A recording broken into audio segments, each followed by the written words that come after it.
Thanks for joining us here for the kids. I'm Carly Gaddy, Student Wellness and Family Facilitator in the Fargo Public Schools. And I'm Cassie Larson, a school counselor over at Eagles Elementary School. And today we are thrilled that we have Kriston Wenzel from Hospice of the Red River Valley joining us. She is a grief specialist, and we're going to spend some time talking with her about grief and loss.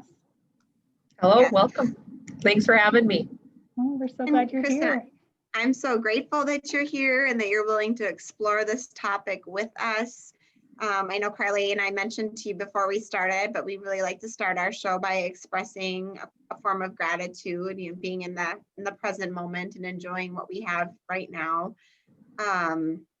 So, I'll throw it out there that on Saturday night, my husband and I went downtown to see the Christmas tree lit up, and Grandma came over and watched our children, and it was our first time out of the house together since February.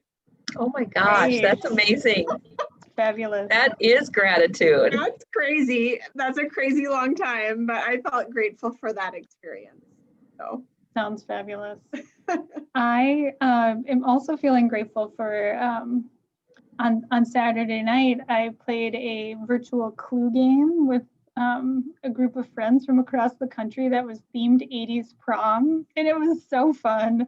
And everyone brought, they appeared on camera in costumes. It was hilarious and just like a great way to feel connected during the pandemic. It was fun. You guys are way too much fun. What an amazing thing. Well, I'm going to say my gratitude comes from the ability to actually connect with you guys, because we have been so disconnected from our schools. We've had lots of, we used to have lots of groups and things that would participate in the school settings, and we haven't been able to do that. And I do know that there is a lot of kids that are facing things that are difficult. And so I'm just grateful that we were able to get this connection made. And I do have some personal gratitude too, but I think this is the one that's kind of making me feel excited today too. Oh, Kriston, well, we're thrilled. And I don't, for our listeners, I contacted Kriston on Friday. So talk about short notice and flexibility. So we really, really appreciate you being on with us today. Well, I'm glad to be here. And I think what you just said just really rang so true, Kriston, that there's so many kids experiencing grief and loss this year. Mm-hmm. Do you think that for our listeners, you could define what does that mean? What does grieving look like? What is loss necessarily? What are we referring to? Right. And I think that that's a great question. I think when we think about loss, especially when you're working with someone like me who works at hospice, who's dealing with death and dying on a regular basis, I think we think loss by death. But when I think about all the losses that have happened in our community and in the world over the last few months, it is also loss of relationships. It's loss of connections, it's loss of hopes and dreams and futures. So loss can look like many things. And when we talk about circumstances, we talk about loss by death, whether it be a death that we knew was coming, say somebody who was on hospice care, or if there's sudden death or some of those different kinds of losses that we have that we don't anticipate. But we also talk about, maybe some children and families have faced loss of jobs or a divorce or, having to move or not seeing grandparents. I think loss looks so very different to everybody, but it all encompasses all those things that we no longer have a part of our life, which I think is really important. Mm-hmm. And I think so well said. Yeah, and I think as I listen to you say that, what I hear you say is loss is really part of our life. We all experience loss, whether we're actually labeling it as that or not. Exactly. And I think that part of our life is that's all a part of what we do every day. So we become accustomed to it. But I think it's super important that we acknowledge that that's what that is, and that is what loss looks like. And Cassie, you had mentioned, what does grieving look like? We look at, grief is very big and overencompassing, and grief is sort of the feelings and emotions that come with any of those losses. And I think it's very easy to say grief comes with death, but grief comes with any of the losses that we talked about. I think it's important to acknowledge that. I like to look at loss in two different ways. We look at loss as sorrow. Sorrow is sort of that internal work of grief, the stuff that maybe we don't share with others and that we don't let other people see. And then we talk about mourning, and not the morning AM, but mourning. And mourning is what we allow the world to see. My opinion is that I wish more people would allow themselves to actually mourn and let people see, not to do all the internal work. The internal work is important too, but we want our children and our families to be able to share with us what they're feeling and why they're feeling. And I think that's really important. And grief is all of the emotions, whether they're happy, sad, angry, frustrated, relief. There's so many emotions that go with grief. And that could be a whole podcast, I think. Yeah, absolutely. And I think, you just said something about like sharing our grief, and it reminds me of, another question that I had, which is like, how do we encourage our kids to talk about grief and loss? Or do you have any advice on those conversations? I think a lot of our kids are hearing in the news about lots of people who are passing away. Maybe some of our kids are experiencing, family members who have passed away. But then we also have our kids who are experiencing all these different sorts of loss. How do you have those conversations? And maybe I'm asking like 5 different questions in one. No, and I think you're on the right track. And I think one of the things that I think is so important is that we're honest with our kids, and we give them as much information as we can, as soon as we can. One of the things that happens is, say someone has a terminal illness or has found out that they have an illness that may threaten their life. In my opinion, we need to start having those conversations with our kids, no matter how old they are, because I think it's important for them to be a part of this process. We have so many families that will call us and say, so-and-so died, and we'll say, well, did the children know about it? Oh, no, we haven't told them yet. And kids are smart. Kids are, no matter if they're a toddler up to 18 and 19-year-olds, they notice things that are going on in a family, but by not telling them about it, it puts them at a disadvantage. They make up their own stories. So I feel like my number one tip is be honest, use the right words, talk about people dying, people talk about illness, sickness. Make sure you use those words, not that they went to sleep or that they're, whatever it is that your beliefs are. I feel it's very important that we use the correct words and use them in the right context. Ask questions. I know I have 2 sons. They're old now, but when they were younger, what I would do is I would give them a little bit of information to see what they knew. My biggest question is, tell me what you understand about so-and-so. So if it's a death or if it's a sort of a situation in your family, whatever it is that you want to find out what they know first before you start giving them information, and then feed them information as they need to. There's some things that children don't need to be aware of, but yet there's also not a lot that they shouldn't be a part of in some way. Yeah, I think I don't know if that's ever, I guess I kind of forgot now it was tips about how to talk to our kids. Is that what we were talking about? I think you're so right. And I love the last part there too. Like we want to give information, right? But we also want to make sure that they're like developmentally ready for it. So like, absolutely, knowing where they're at, meeting them where they're at in that conversation. Yeah. But I also think that we need to make them understand that so one of the things that when we do our kids group here at Hospice, one of the most important things, and it doesn't matter if it's the 7-year age group up to the teenagers, one of the things that they worry about, if someone in their family, they've obviously had someone die to be a part of that program, but that they're so fearful that you are going to die, their parent or their other parent is going to die. So we really stress that you are honest and let them know, don't ever lie to them and say, I'm not going to die, because you are. We all will die someday. But we can say things like, right now I take really good care of myself. I go for walks. I eat a good meal. I'm not sick. So I hope I don't die anytime soon. But then follow that conversation up with comments about who would look after them if for some reason something happened.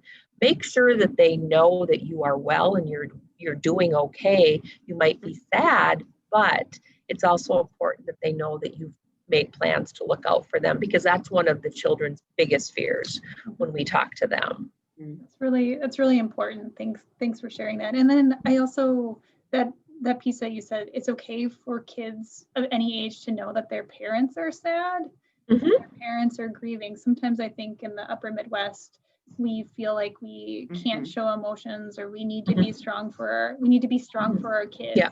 And I would say, sure, we need to be strong for our kids, but we can let them see, because if they see mom or dad cry, I think it also makes it okay, right? They can cry, they can feel sad, they can feel a range of emotions as well, right? And that's okay. Carly, I feel like that's really important. I feel like this is a teaching moment for us to teach our children how to grieve and how to grieve properly, and that it is okay. The other thing that we hear on top of who's going to take care of me is we'll say, well, do you tell your mom or dad when you're sad? No, I can't do that. They said, why? And their most appropriate comment is, well, I don't want to make them sad. Yep. So we're protecting our kids, or we think we're protecting our kids. Our kids are protecting us, when in reality, everybody's feeling the same feelings, and we need to talk about them and we need to get them out.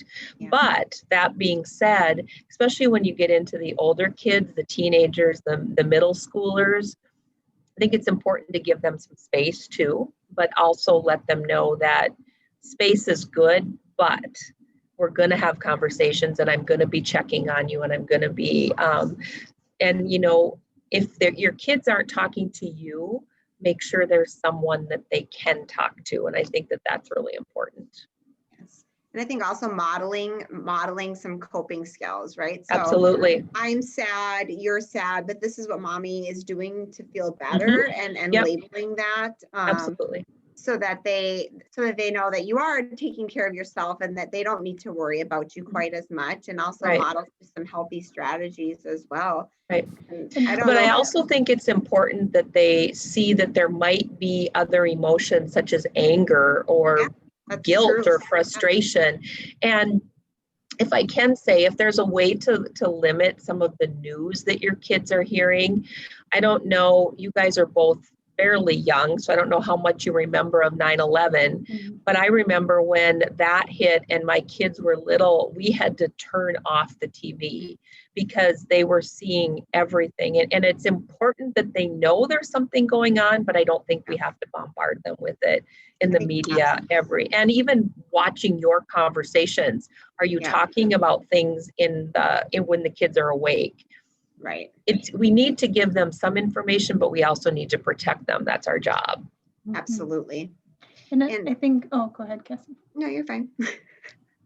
There's just so much in this topic to talk about. I feel like we could talk about this all day. It's a big topic. I think that, one of the things I think about too is that the feelings related to grief, or that sorrow piece, right, can come back. They're not time limited to for 5 days I'm going to feel terrible, and then I'm going to feel better again. And so I think it's important to just be mindful of that. And then as we're going into the holidays, which can be a really tricky time in general. I mean, great, but tricky. So what are your tips or coping strategies for the holidays this year, which will probably look different for many families? I do think the holidays are going to look different because they maybe can't go to grandma's like we used to do, or we might not be able to make the connections. I know a lot of families are talking about they're doing Zoom opening presents. I was talking to a young gal who I'm working with who lives out in Seattle. So she and I Zoom to do our visits. And she was so excited because she gets to open her presents with grandma and grandpa in a group setting with all her other cousins and people available. So I think we have to be creative. We have to look at things that we can do. But if you have had a loss, a loss by death in the middle of the pandemic and all of that stress that's going on. I feel like it's really important that you look at your traditions that you used to have. Do you want to continue them? But include your children in those decisions. Do you want to put up a tree? You might not feel like a tree, but maybe the kids really need that. And so have an open conversation with your family. You can change traditions. If you used to do things a certain way, it's okay not to do it that way. I also want parents to understand that children, they don't understand all of the craziness that goes along with this. And so they are going to wonder, will Santa still come? Will I still get presents? They might not want to ask it, but I remember my dad died when I was 13, and 13 is kind of a big age to have it. And I remember he died just a couple of weeks before my 13th birthday. And of course I wanted to have a party, but yet I was so scared to talk to my mom because she was grieving the loss of my dad. And I could just remember how important that was. And my friends threw me a party without it and how exciting that was. So be aware that kids really truly, they live in the moment, and they might be sad, but yet they also want to have the joys that Christmas brings to them. And also know that one of the things is that kids grieve in a very different way, and this doesn't really fit with Christmas, but I just want to throw this in. So if you have a child in your home that's experienced a loss, they might be sad for 5 minutes and then go about playing and reading a book, but they've already kind of wreaked havoc on you now and we don't get to recover quite as quickly as kids do.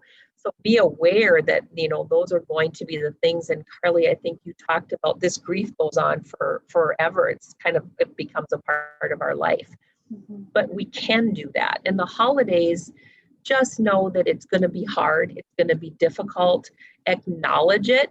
Plan something exciting on the days that you feel like you're really going to be sad. I know that I've been visiting with a gal, and her mother actually died a few months ago, but her birthday is on Christmas. So she has Christmas and her mom's birthday on the same day.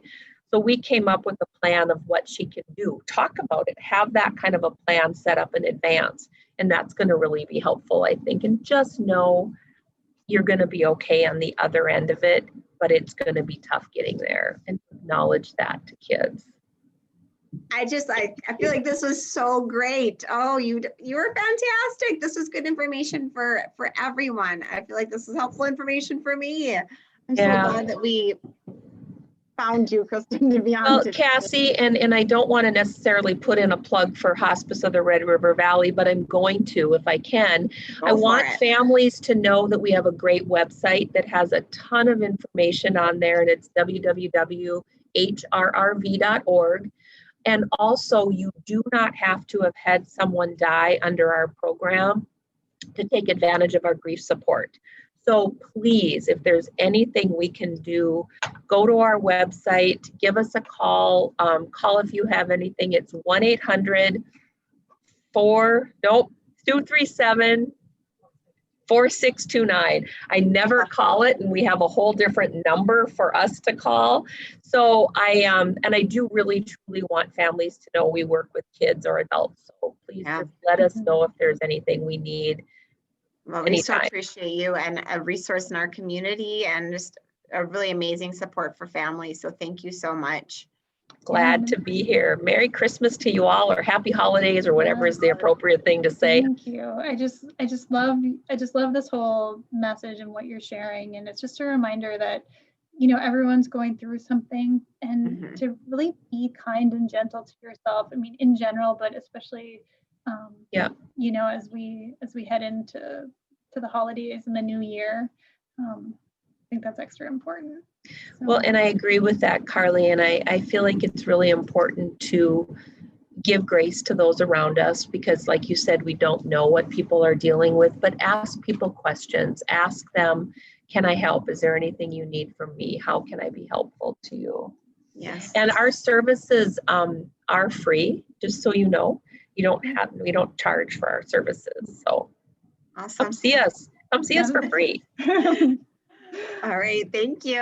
Well, and just a reminder that I'll forget this, that Here for the Kids is now on YouTube. So like and subscribe. There you go. Ooh.